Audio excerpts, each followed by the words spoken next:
Hey gang, this episode is brought to you by Means TV, the world's first anti-capitalist streaming service. Stick around after the episode to learn a bit more about Means and to snag a nice little discount as a thank you for supporting my channel. Elon Musk! Elon Musk? Elon Musk. Heckler posing as a free speech warrior. We have to protect our geniuses. We don't have that many of them. Huh.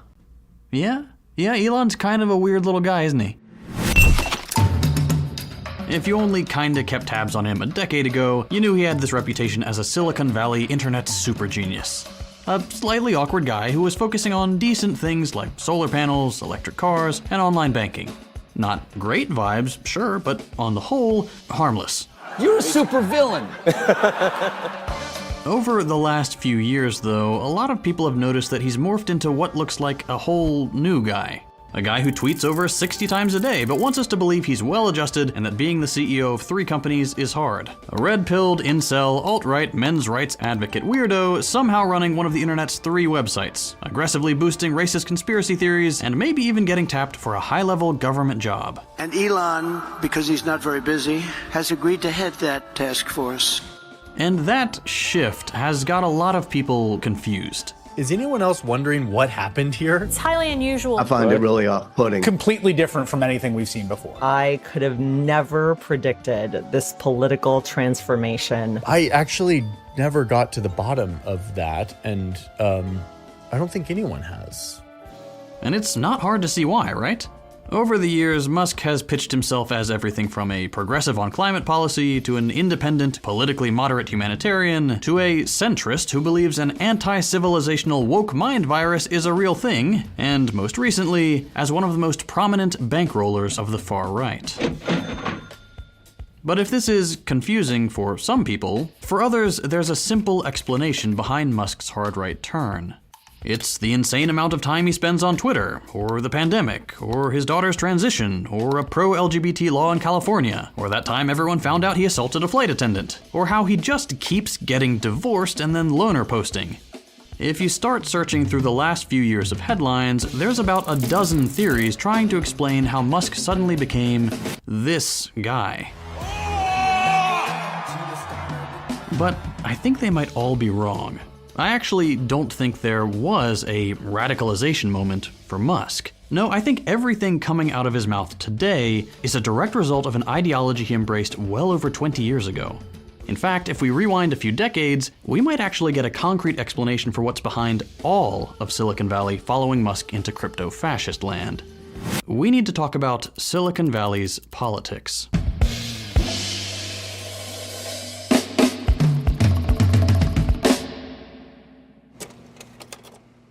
I would say the key thing to understand when you think about the politics of Silicon Valley is that it really wants to position technology as being the way that you solve problems in the world, right? We spoke with Paris Marx, the host of the podcast Tech Won't Save Us. And here he's talking about a political ideology called cyber-libertarianism. A, quote, bizarre mishmash of hippie anarchism and economic liberalism beefed up with lots of technological determinism. It's the defining credo of Silicon Valley, to the point where, for a while, it was known mostly under the name of the Californian ideology. People who subscribe to this idea, mostly tech bros, insist that stuff like AI and the internet can do basically anything and offer us, quote, endless opportunities for achieving wealth, power, and sensual pleasure. And therefore, anything that stands in the way of that simply must be removed. And there's a lot wrong with that idea. A lot of the problems that we face are inherently political problems, but that means that the government needs to get involved to do something about it. And the CEOs and the executives in Silicon Valley certainly don't want that to happen, right? And so they want you to believe that the way that we solve problems is by tech companies rolling out new technologies made through the free market, right? Because that works for their interests and, for them to maintain their power in society. But to really understand what cyber-libertarianism is and explain how it got us from a Silicon Valley with a progressive reputation to a rabidly reactionary stronghold of wealth and influence, we should look past the academic definitions to where this all began, in California, with hippies and Reagan. On May 15, 1969, then-Governor Ronald Reagan sicked the National Guard on hippie protesters occupying a park at UC Berkeley. at least 128 people were hospitalized and 1 man died. On one side of the massacre, you had the champion of neoliberalism, free markets, and the American empire. And on the other side, you had hippies, preaching free love, social justice, and an end to the war. Events like these are part of the mythology of the 60s. 2 camps, diametrically, irreconcilably opposed, clashing in an explosion of violence. But just on the other side of the bay, in Menlo Park, these 2 forces preaching absolute market freedom on one side and anti-government progressivism on the other were actually coming together thanks to a magazine. Printed out of offices in Menlo Park, the Whole Earth Catalog was a magazine promoting the work of people like Norbert Wiener, Marshall McLuhan, and Buckminster Fuller, techno-optimists who believed that a new society could be founded on the back of new computer technology. They thought technology had a built-in ability to make people communicate horizontally, and would therefore make tyrannical power basically impossible. And the catalog was the central node spreading this ideological current. It didn't really sell anything. It was mostly just articles about self-sufficiency and ecology next to book recommendations and buying guides for the best 40-pound calculator. But that wasn't the point. The point of the Whole Earth Catalog was that it served as a sort of bridge. A bridge between the engineers settling in California and bringing their love of new technology, and the hippies at the forefront of the rhetorical struggle against government tyranny. And during the 60s, this magazine really resonated with this heterogeneous crowd slowly forming around Silicon Valley. I feel like the thing that you need to understand about Silicon Valley is that, it comes out of the World War II and the Cold War and all of this investment that went into the Bay Area and some other hubs around the United States for World War II, for the Cold War, for the United States to challenge the Nazis and then the Soviet Union, right? And so what they needed was, to develop their technological capacities and their defense technologies in particular. But around the time of the Vietnam War, there becomes more of a division there, right? So there's a lot of people in Silicon Valley who work in these tech industries who are very uncomfortable with the fact, and in universities as well, that now they are, receiving all this money from, the Defense Department, the Pentagon, what have you. And now, the result of their work is being used to bomb these people in Vietnam, Laos, Cambodia, places like that. But then this other group of people who really want to try to start to position technology through a different lens, and to say that, they are not aiding the military-industrial complex, they are not aiding, the US government to, do its foreign wars and stuff like that. Actually, they are working on technologies that are designed to empower the individual, that are going to change the world in these different ways. At the same time as the tech sector is moving in that direction, so are a few hippies. 750,000 hippies, actually. Mostly white, middle-class young adults who, in the late 60s, left the cities and suburbs in droves and headed straight for California, Colorado, and New Mexico to establish collective communes. The aggressive determination of hippies to start a new society has made its mark upon San Francisco's Haight-Ashbury. While the hippies generally opposed technology, the idea of a utopia founded on decentralized communication that flooded the pages of the Whole Earth Catalog was actually appealing to them too. Most famously, it appealed to people like Steve Jobs. Steve Jobs. God, look at that. Look, I'm on television. Hey. Isn't that amazing? Yeah, it is. Before starting Apple, Jobs was one of these hippies. He spent time at an apple farm turned commune during the countercultural revolution, coming of age in the era of hippie culture and tech's resistance to Vietnam at the same time. It's probably why Jobs called the Whole Earth Catalog one of the Bibles of my generation. But this wasn't just happening with a few people here and there. By 1995, these beliefs had basically become the official ideology of Silicon Valley. So much so that, in a special issue of Time magazine called Welcome to Cyberspace, Stuart Brand, the guy behind the Whole Earth Catalog, celebrated his movement's victory over tech culture with an article he titled, "We Owe It All to the Hippies." This is the rosy history of cyber-libertarianism, an unproblematic gathering of engineers and hippies promoting computers, rejecting tyranny, and becoming the heralds of a new generation that somehow married engineering brilliance with social justice. It's a telling history that certainly explains why cyber-libertarianism can be a convincing political ideology. It promotes justice, self-organization, and crucially sells its participants, those who live and work in Silicon Valley proper, on the opportunity to become a successful high-tech entrepreneur making money doing the right thing. But it's a history that, for all the mention of hippie social justice, completely ignores politics and who cyberlibertarianism really benefits. Remember Reagan? See, by 1989, he was fully on board with cyberlibertarianism too. At a speech in London's Guildhall, he said, quote, "The Goliath of totalitarianism will be brought down by the David of the microchip. More than armies, more than diplomacy, more than the best intentions of democratic nations, the communications revolution will be the greatest force for the advancement of human freedom the world has ever seen." 6 years later, so was Clinton. His administration went a step further towards realizing the cyber-libertarian utopia, shuttering the NSFnet, the public internet, and turning it over to private companies. And 1 year after that, a cyber-libertarian manifesto, John Perry Barlow's Declaration of the Independence of Cyberspace, was written and published. Not just on the internet, mind you, at the World Economic Forum in Davos, Switzerland. For a movement pitching itself as a revolutionary counterculture at the vanguard of true freedom, this kind of institutional support from Reagan, Clinton, and the world's wealthiest individuals might seem a bit odd. But it's not. And you can see why in Barlow's manifesto. Of course, there's the usual cyber-libertarian stuff about unbounded communication and free speech absolutism, but the message that is constantly reinforced is that governments are bad. That governments are, by definition, the negation of freedom, and the only thing standing in the way of a new source of true freedom that we can have with technology. And while what's in the manifesto is interesting, it's more interesting that nowhere does Barlow mention corporations or capitalists. See, the thing about hippies is that their politics were nice and vague.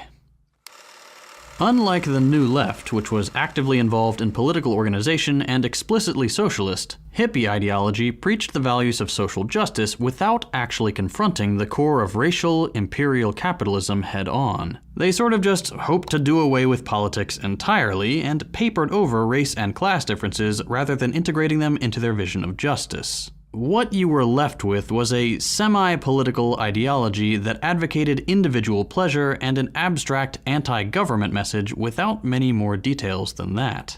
Freedom in the hippie counterculture just meant freedom from government oversight of any sort, democratic or otherwise.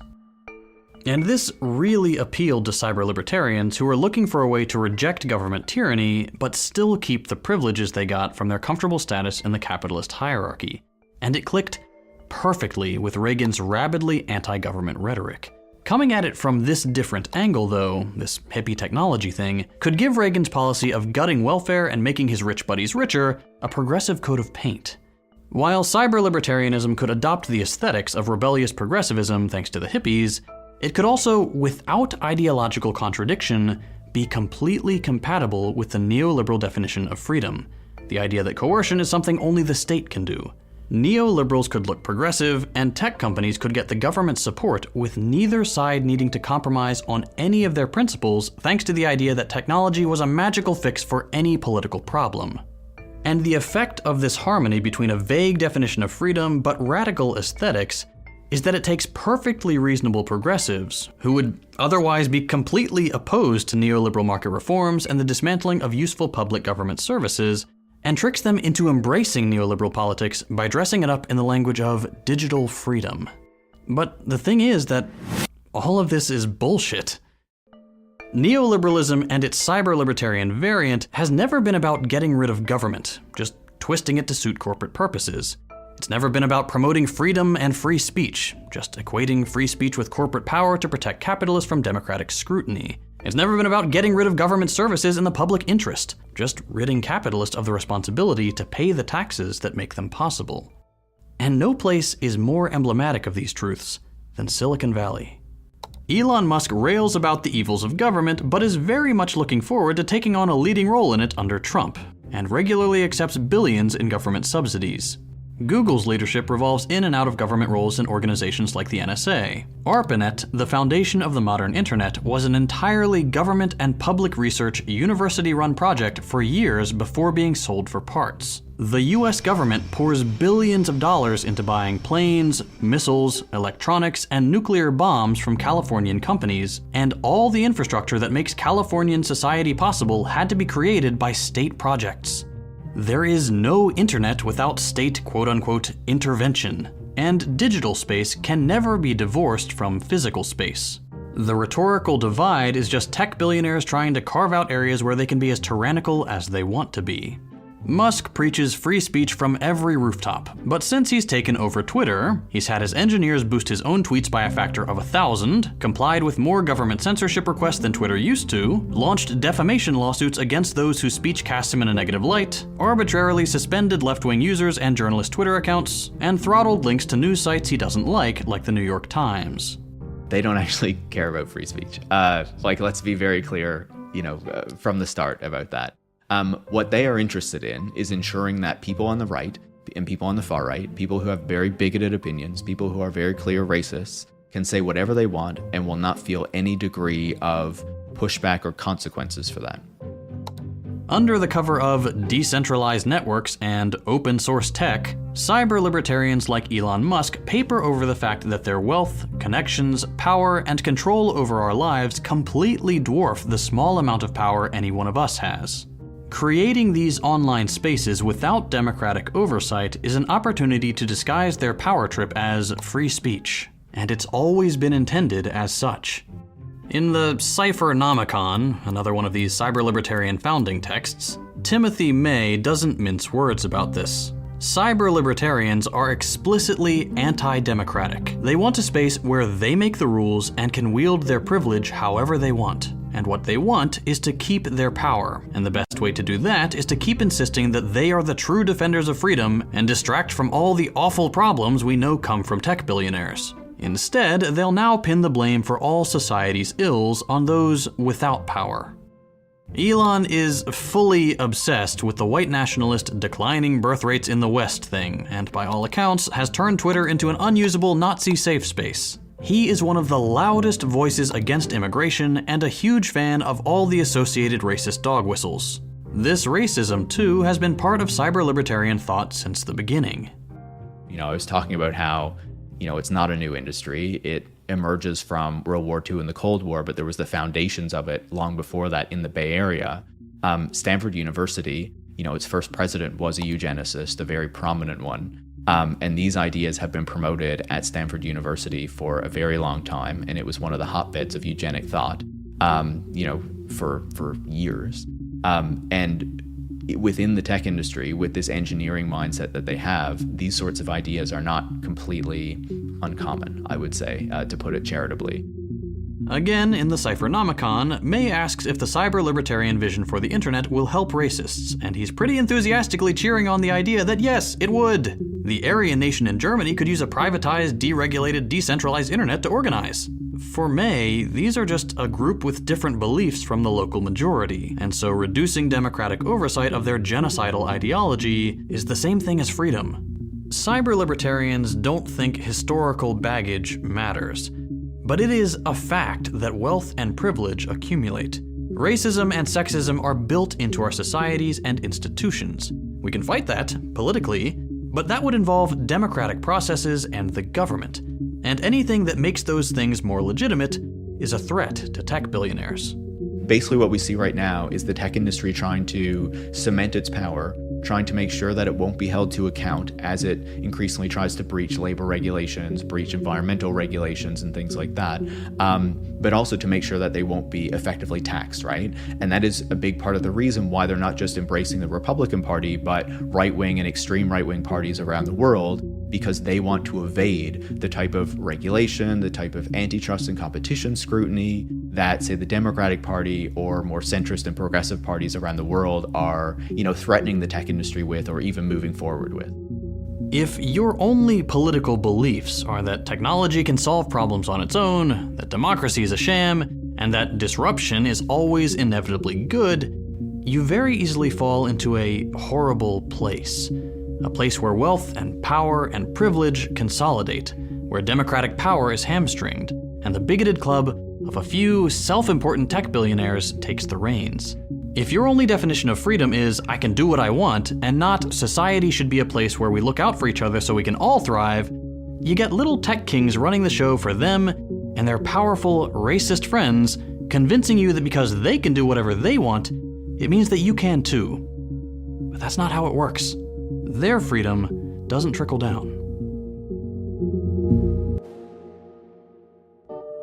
As I mentioned at the beginning of the video, you can now find Second Thought on Means TV, the home for worker-owned entertainment. I've been working with the team to bring on a bunch more creators, so stay tuned for some exciting new additions to the roster. If you're not already familiar with Means, it's a worker-owned cooperative and explicitly anti-capitalist streaming service. You can find everything from my videos, to original series like Means Morning News, to feature-length documentaries like Abby Martin's Gaza Fights for Freedom, with more amazing content being added every day. As you all know, socialist creators have to walk a fine line here on YouTube. We're always having to contend with age restriction, demonetization, and outright suppression, which for some reason, right-wing outlets never have to deal with. But now with Means TV, we're able to say things the way they are. No pulling punches, no beating around the bush to trick the all-seeing eye of the algorithm. Means TV gives us the freedom to make the content we really want to make and say the things we really want to say. There's even a community forum where creators can engage with each other and their fans right on the platform. And the best part is, Means TV is ideologically dedicated to supporting principled socialist content. As a little thank you for watching my channel, if you sign up with my link, you can get your first month 20% off. Or for an even better deal, you can opt for the annual plan and get 20% off the whole year. A full year of Means TV will run you just $88, which is like the cost of a single DoorDash meal these days. Every person who signs up using my link is directly contributing to the financial stability of my channel and the entire cooperative media project. None of this would be possible without the generosity of viewers like you. Both Second Thought and Means TV are entirely grassroots funded, and they always will be. So if you'd like to help support my work, consider signing up for Means TV using my link. It really does help me and dozens of principled socialist creators all across the platform. If you enjoyed this video, consider dropping a like. If you hated it, a thumbs down. You can check out my other content by following the links on your screen. Thanks for watching, and I'll see you next time.